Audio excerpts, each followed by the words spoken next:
आज का जो एक्सपेरिमेंट करेंगे that is based on MOSFET based chopper motor controller. तो यहाँ पे हम स्पीड कंट्रोल कर रहे हैं डीसी मोटर का with the help of MOSFET. ठीक है, मॉसफेट एक स्विच के हिसाब से काम करेगा और इससे हम क्या कर सकते हैं, स्पीड को वेरी कर सकते हैं। किसका?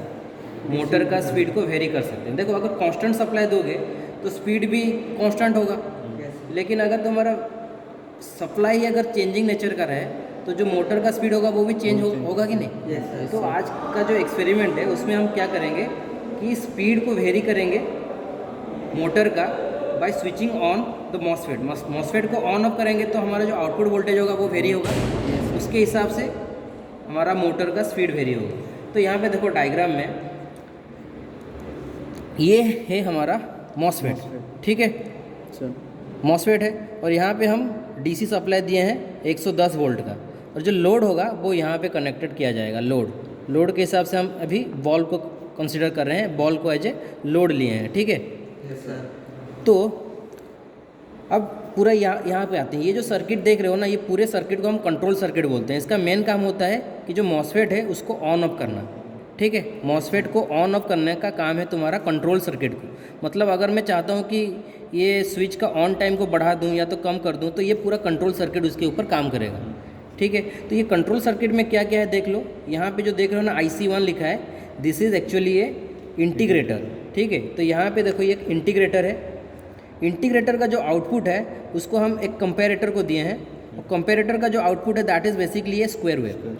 ठीक है, ये बेसिकली क्या है, कंपेरेटर है, ये इंटीग्रेटर। तो ये जो कंपेरेटर है इसका आउटपुट बेसिकली स्क्वायर वेव था, और ये जो स्क्वायर वेव है इसको हमने फिर से फीडबैक दिए हैं किसको, इंटीग्रेटर। अच्छा, जब भी इंटीग्रेटर को स्क्वायर वेव मिलता है ना तो वो उसको इंटीग्रेट करके क्या बना देता है, ट्रायंगुलर वेव बना देता है। तो बेसिकली ये एक फीडबैक सर्किट के हिसाब से काम कर रहा है। IC1 and IC2, IC1 as a integrator and IC2 as a comparator काम कर रहा है। ठीक है, तो कंपेरेटर IC2 का जो आउटपुट है that is basically feedback to the IC1। ठीक है, तो ये एक ऑसिलेटर सर्किट के हिसाब से काम कर रहा है। ओके, समझ में आ गया। एक का आउटपुट दूसरे के इनपुट के हिसाब से जा रहा है। अभी देखो जो नीचे में है ये तुम्हारा एक फिर से एक कंपेरेटर सर्किट है। तो ये कंपैरिजन किसके बीच में कर रहा है ना, ऊपर में देखो जो ट्रायंगुलर वेवफॉर्म है ना, वो एक कैपेसिटर के थ्रू से इस IC को जा रहा है। ठीक है, तो एक तो हमको एक ट्रायंगुलर वेवफॉर्म मिल गया है, उसको कंपेयर किया जाएगा एक रिफरेंस वोल्टेज। तो ये जो रिफरेंस वोल्टेज है वो यहाँ से आता है। देखो यहाँ पे -VE एंड +VE लिखा है, तो ये -14 वोल्ट, ये +14 वोल्ट, इनके बीच में हमारा रिफरेंस वोल्टेज को हम ले सकते हैं। तो ये जो सारे रजिस्टर देख रहे हो ना, तो रजिस्टर के हिसाब से तुमको ये वोल्टेज को वेरी कर सकते हो। जैसे कि मान लो कि तुम्हारे पास 10 रजिस्टर है। ठीक है, 10 रजिस्टर है, 1 2 3, मान लेते हैं 4 रजिस्टर है, और यहाँ पे तुमने 4 वोल्ट का बैटरी से कनेक्ट किया है। ठीक है, 4 वोल्ट के बैटरी से कनेक्ट किया है, तो यहाँ पे कितना वोल्ट होगा, ये सारे 1 ओम के रजिस्टर हैं। तो बताओ यहाँ पे कितना वोल्ट होगा, 1 वोल्ट। यहाँ पे कितना होगा, 2 वोल्ट। यहाँ पे 3 वोल्ट, और पूरा यहाँ से लेकर यहाँ के क्रॉस में 4 वोल्ट होगा। तो मैं वोल्टेज को वेरी कर रहा हूँ ना। अगर मैं ये पॉइंट को शिफ्ट कर रहा हूँ तो बेसिकली मेरा वोल्टेज भी इंक्रीज कर रहा है। ठीक है, तो ये जो रिफरेंस वोल्टेज है वो -14 से +14 तक वेरी करेगा। ठीक है, -14 से +14 with the help of resistors. तो देखो यहाँ पे रजिस्टर्स सारे हैं, और ये -14 से +14 का रेजिस्टेंस को वेरी कर रहा है। ठीक है, मतलब -14 वोल्ट से लेकर +14 वोल्ट तक वोल्टेज को वेरी किया जाएगा with the help of resistors. तो एक तो ऊपर से हमारा कौन सा वेवफॉर्म आ रहा है, ट्रायंगुलर, और यहाँ से एक रिफरेंस वोल्टेज आ रहा है। ठीक है, ये दोनों के बीच में कंपैरिजन होगा। अभी देखो ये कंपैरिजन कैसे होता है वो थोड़ा समझ लो। ये तो हो गया हमारा ट्रायंगुलर वेवफॉर्म जो कि IC1 से आ रहा है, और एक रिफरेंस वोल्टेज हो गया ये, मान लेते हैं कि रेफरेंस वोल्टेज 12 वोल्ट का है। ठीक है, नीचे और एक क्या करते हैं ना, वेवफॉर्म बनाते हैं ट्रायंगुलर, और इसका वोल्टेज लेवल थोड़ा कम कर लेते हैं। मान लेते हैं अभी ये 5 वोल्ट का है। ठीक है, तो रेफरेंस का लेवल डिक्रीज किया ना। समझ में आ रहा है कि नहीं। ये इनिशियली रेफरेंस कितने वोल्ट का था, 12 वोल्ट का था, उसको थोड़ा नीचे ले आए तो ये 5 वोल्ट का हो गया। तो डिफरेंस क्या हो रहा है, समझ में आ रहा है। इसके केस में ये दोनों पॉइंट के बीच में जो गैप है वो कम था, लेकिन इसके केस में दोनों पॉइंट के बीच में जो गैप है वो ज़्यादा है। और जब ये रिफरेंस, ये कैसे काम करेगा देखो, जब भी मेरा ट्रायंगुलर वेवफॉर्म रेफरेंस वोल्टेज से ज़्यादा होगा ना, मुझे आउटपुट वोल्टेज मिलेगा। ठीक है, तो यहाँ पे भी आउटपुट वोल्टेज मिल रहा है, लेकिन ये जो आउटपुट वोल्टेज है इसका विड्थ और इसके विड्थ में डिफरेंस है कि नहीं, मतलब रेफरेंस का लेवल कम करते हो तो विड्थ इंक्रीज कर रहा है। ठीक है, ये जो वेवफॉर्म होगा वो तुमको कहाँ पे मिलेगा, इस कंपेरेटर के आउटपुट में मिलेगा। मतलब कंपेरेटर कंपेयर करेगा ट्रायंगुलर वेवफॉर्म को एंड रेफरेंस वेवफॉर्म को, दोनों को कंपेयर करके एक आउटपुट वोल्टेज देगा यहाँ पे, कंपेरेटर का आउटपुट यहाँ पे आएगा। ठीक है सर, यहाँ तक किसी को डाउट है? नहीं है। अभी ये जो आउटपुट है ना, इसको बेसिकली एक पल्स बोल सकते हैं। ये जो पल्स है वो बेसिकली उसका स्ट्रेंथ बहुत ही कम होगा, तो उसको एम्पलीफाई करना पड़ेगा कि नहीं। वो एम्पलीफाई करने के लिए यहाँ पे एक मतलब एम्पलीफायर है, this is an amplifier circuit. Amplifier उसको एम्पलीफाई करके उसको देगा गेट सर्किट में, किसका, मॉसफेट की, मॉसफेट के गेट सर्किट में जाएगा। तो ये जो पल्स होगा वो पल्स का विड्थ अगर ज़्यादा रहेगा तो ये स्विच ज़्यादा टाइम के लिए ऑन रहेगा। समझ में आ रहा है? क्योंकि वो जो पल्स होगा, पल्स का विड्थ जितना ज़्यादा, उतना ज़्यादा टाइम के लिए इसको वोल्टेज मिलेगा ना गेट एंड सोर्स के अक्रॉस में, तो उतना ज़्यादा टाइम के लिए ऑन होके रहेगा। समझ में आ रहा है? Yes sir. कॉन्सेप्ट क्लियर हो रहा है धीरे धीरे? ठीक है, तो इसका जो ऑन टाइम है, या ऐसे बोल सकते हैं कि इसको अगर मैं इसका ऑन टाइम ज़्यादा रखना है तो मुझे क्या करना पड़ेगा, यहाँ पे जो रेफरेंस वोल्टेज है उसको थोड़ा नीचे करना पड़ेगा। तो यहाँ पे जो नॉब देख रहे हो ना, इसको अगर मैं क्लॉकवाइज रोटेट कर रहा हूँ तो बेसिकली रेफरेंस वोल्टेज का लेवल डाउन होता है। इससे क्या फ़ायदा होगा कि पल्स का विड्थ ज़्यादा रहेगा। पल्स का विड्थ ज़्यादा रहेगा तो ये IGBT या तो मॉसफेट जो भी होगा उसका ऑन टाइम ज़्यादा रहेगा। ऑन टाइम इसका ज़्यादा रहेगा तो मतलब मुझे ज़्यादा वोल्टेज मिलेगा ना आउटपुट में, क्योंकि जब भी स्विच ऑन होता है मुझे आउटपुट में वोल्टेज मिलता है। तो अगर ये स्विच ज़्यादा टाइम के लिए ऑन रह रहा है तो इसका मतलब क्या हुआ, आउटपुट में ज़्यादा वोल्टेज मिलेगा। आउटपुट में ज़्यादा वोल्टेज मिलेगा का मतलब क्या होगा, बल्ब ज़्यादा ग्लो करेगा ना। बल्ब होगा तो ज़्यादा ग्लो करेगा, मोटर होगा तो ज़्यादा स्पीड में रोटेट करेगा। ठीक है, समझ रहे हो? तो यहाँ पे जो कंपेरेटर सर्किट था ये basically reference voltage and triangular waveform को कंपेयर करके पल्स जनरेट कर रहा है, और वो पल्स का विड्थ डिसाइड कर रहा है कि ये जो मॉसफेट है ये ज़्यादा टाइम के लिए ऑन रहेगा कि कम टाइम के लिए ऑन रहेगा। ठीक है, तो अभी हम थोड़ा ये जो वेवफॉर्म बोल रहे हैं ना उसको देख लेते हैं कहाँ पे कौन सा वेवफॉर्म आ रहा है। ठीक है, तो देखो यहाँ पे CRO से हमने कनेक्ट करना है, देखो, और ये हमारा ग्राउंड हो गया। एक को ग्राउंड में देंगे और एक को TP1 पॉइंट में देंगे, तो कौन सा वेवफॉर्म आना चाहिए, ट्रायंगुलर आ रहा है ना। हाँ, तो मतलब ये इंटीग्रेटर का आउटपुट ट्रायंगुलर है। अब ये क्या था, स्क्वायर। ये तुम्हारा कंपेरेटर है लेकिन इसका output basically square wave generate कर रहा है। तो इसका पॉइंट कहाँ पे लेके जाए बताओ, TP2। तो देखो कौन सा टाइप का वेवफॉर्म आ रहा है, स्क्वायर वेव आ रहा है। yes, तो ये पूरी कौन सा सर्किट फॉर्मेशन हो रहा है, ऑसिलेशन। ठीक है, comparator and integrator are making a oscillation circuit. ठीक है, फीडबैक सर्किट भी है। ठीक है, एक का आउटपुट दूसरे को एज ए इनपुट जा रहा है, जैसे कि यहाँ पे ये वाला जो कंपैरेटर है इसका आउटपुट जा रहा है इंटीग्रेटर एज ए इनपुट, और इंटीग्रेटर का जो आउटपुट होगा वो जा रहा है कंपैरेटर का इनपुट। समझ में आ रहा है ना? ओके, अभी बताओ ये जो TP3 है यहाँ पे पल्स मिलता है ना। Yes sir. दोनों को कंपेयर करके ट्रायंगुलर एंड रेफरेंस दोनों को कंपेयर करके TP3 में देखो पल्स मिलेगा।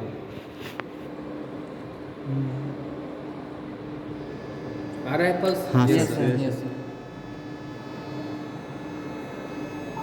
अभी देखो मोटर कनेक्टेड है, मोटर रोटेट भी करने लगा है। हाँ, ठीक है,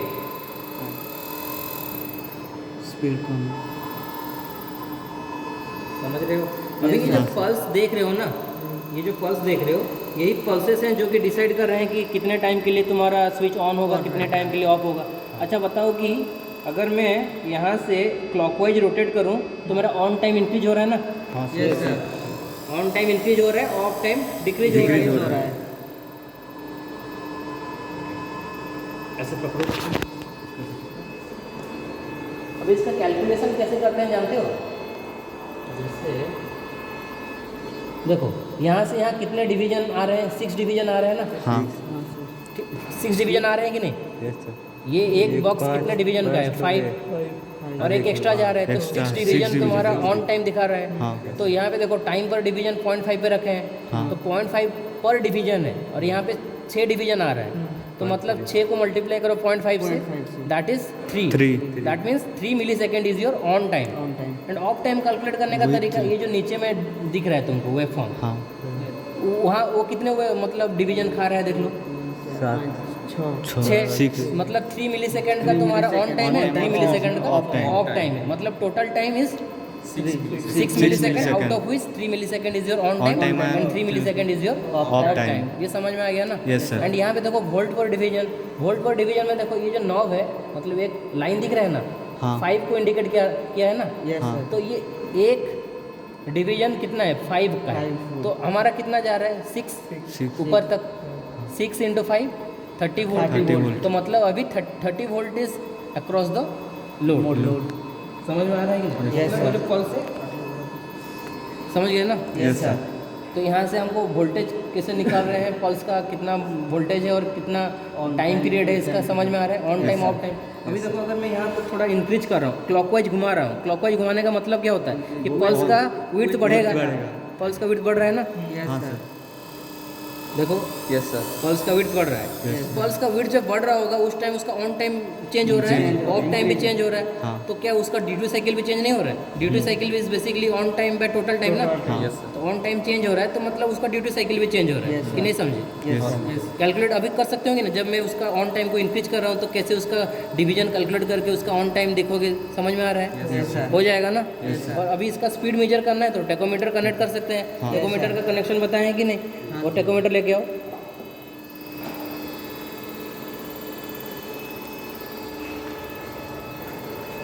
अच्छा ये जो टेकोमीटर है ना, वो एक्चुअली में कॉन्टैक्टलेस टेकोमीटर है, लेजर ऑपरेटेड है, तो सिर्फ इसको लेजर लाइट खाली फॉल कराने से ये हमको स्पीड मेजर करके देता है, ठीक है?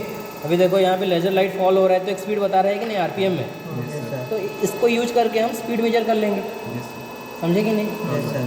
ओके। और यहाँ से हम क्या मेजर कर सकते हैं, ड्यूटी साइकिल मेजर कर सकते हैं। ओके, अब देखो यहाँ पे आओ, यहाँ पे फोकस रखना, ठीक है? अगर मैं मोटर को नहीं बल्ब को जलाना चाहता हूँ, ठीक है, तो मोटर को क्या करें, मोटर को रिमूव कर देंगे, और जो मोटर का 2 पॉइंट होगा वो लोड से कनेक्ट कर देंगे, ठीक है? तो अभी देखो अभी अगर मैं क्लॉकवाइज रोटेट कर रहा हूँ तो बेसिकली बल्ब का ब्राइटनेस इंक्रीज होना चाहिए ना, हो रहा है ना?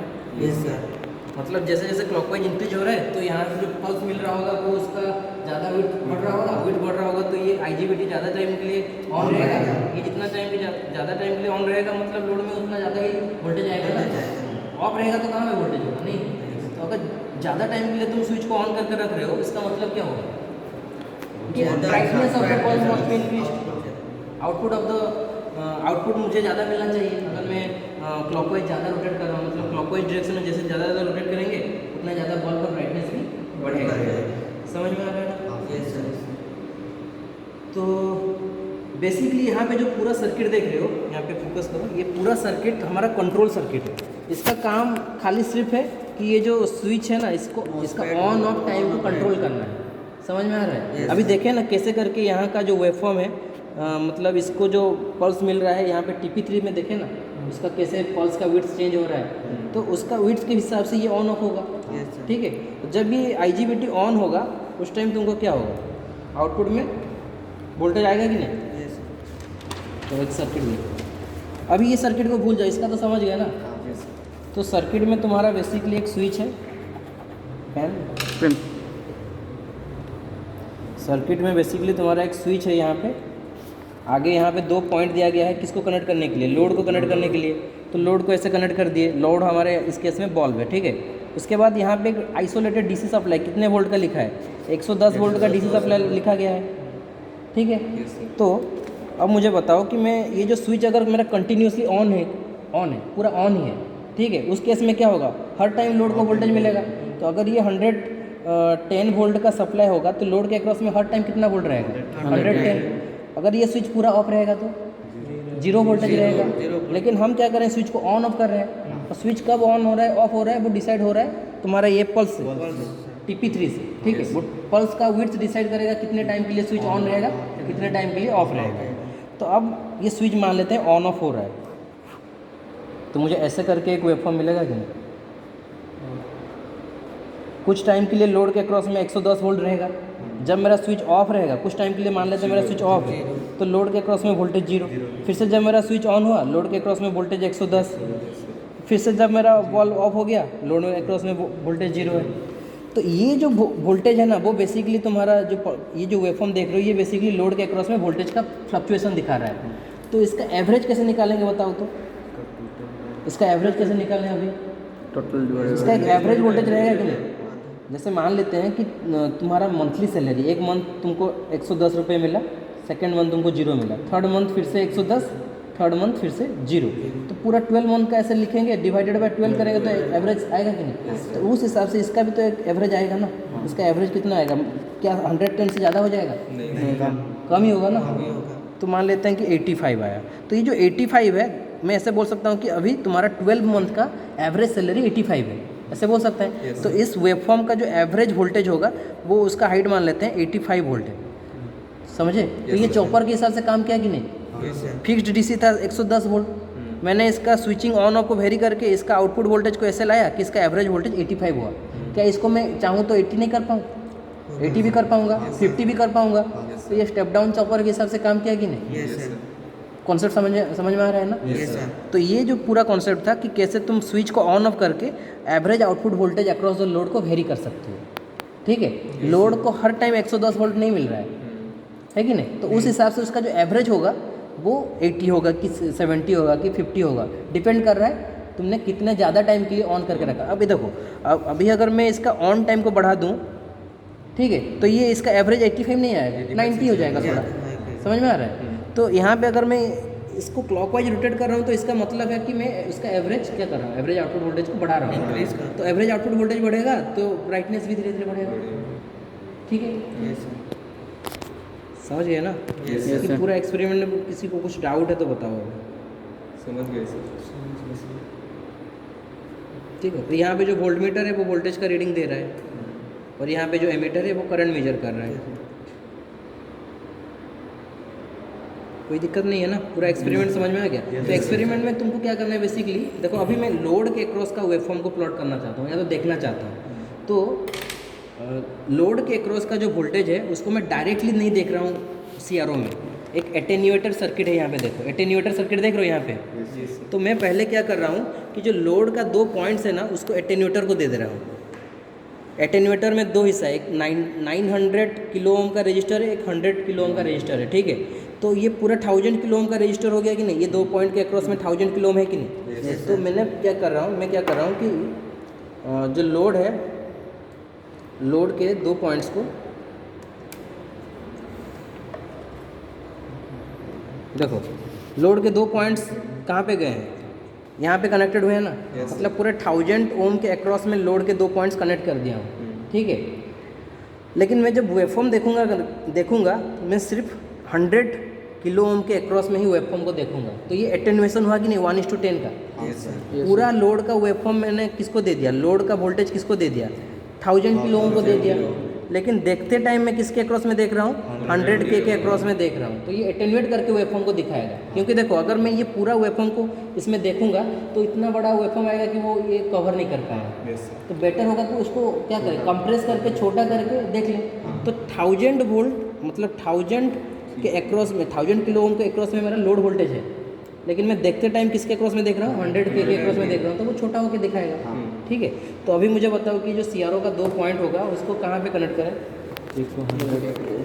यहाँ पे कनेक्ट कर रहा हूँ और दूसरे को जस्ट यहाँ पे ही कनेक्ट कर रहा हूँ।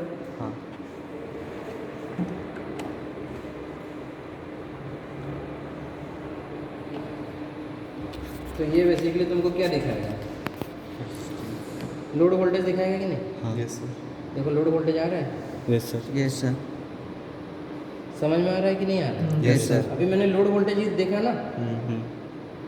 अच्छा, लोड वोल्टेज को देखो, मैं जब यहाँ पे क्लॉकवाइज रोटेट कर रहा हूँ तो इसका ऑन टाइम इंक्रीज कर रहा है कि नहीं? हाँ सर। अच्छा, उसमें ऑन टाइम से देख के कैसे तुमको total time and on time of time कैसे निकालना बता दिया ना। Time multiply with the division कैसे कैलकुलेट करना है। Yes sir. तो रीडिंग तुम्हारे प्रीवियस बैच ले चुके हैं, और उनसे उनका ग्राफ ले लेना। ठीक है, वो ग्राफ भी प्लॉट किए हैं। ठीक है सर। मतलब ये लोड वोल्टेज का जो वेवफॉर्म है ना, वो प्लॉट किया है। ठीक है। Yes, load sir. वोल्टेज को वेवफॉर्म प्लॉट करना और डिफरेंट डिफरेंट सेटिंग, यहाँ पे डिफरेंट डिफरेंट सेटिंग के लिए हम वेवफॉर्म को प्लॉट किए हैं ना, यस सर। वही एक्सपेरिमेंट है, कुछ नहीं है। हाँ सर। समझ में आ गया कि नहीं? Yes, हाँ sir. सर। ठीक है।